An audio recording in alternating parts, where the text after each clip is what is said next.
సంవత్సరం వెనుకున్న అసలు రహస్యం తెలిస్తే మీరు కూడా ఈ పరాభవం కోసమే ఎదురుచూస్తారు.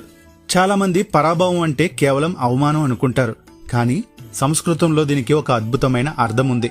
పర అంటే అత్యున్నతమైన లేదా గొప్పదైన అని అర్థం. భవ అంటే పుట్టుక లేదా స్థితి అని అర్థం. అంటే మనలోని అపజయాలను, అహంకారాన్ని, అజ్ఞానాన్ని ఓడించి, అంటే పరాభవం చేసి ఒక ఉన్నతమైన స్థితిలో కొత్తగా జన్మించడమే ఈ సంవత్సర సందేశం. మనం పాత పద్ధతులను వదిలేసి కొత్త ఆలోచనలతో ముందుకు వెళ్లడానికి ఇది ఒక గొప్ప సంకేతం. ఇక విశ్వావసు సంవత్సరంలో మనం ఎన్నో నేర్చుకున్నాం, కానీ ఈ కొత్త ఏడాది మనల్ని మనం మార్చుకోవాలని చెబుతుంది.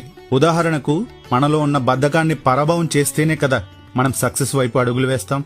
మనలోని నెగిటివ్ ఆలోచనలను పరాభవం చేస్తేనే కదా మన మనసు ప్రశాంతంగా ఉంటుంది.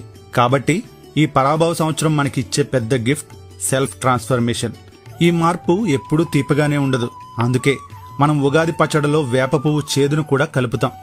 కష్టాలను ఓడిస్తేనే సుఖం విలువ తెలుస్తుంది. ఈ శ్రీ పరాభవనామ సంవత్సరంలో మీరందరూ మీలోని లోపాలను జయించి సరికొత్త ఉత్సాహంతో ముందుకు సాగాలని కోరుకుంటున్నాం. మరి ఈ ఉగాది నుంచి మీలో ఉన్న ఏ అలవాటుని మీరు పరాభవం చేయాలనుకుంటున్నారు?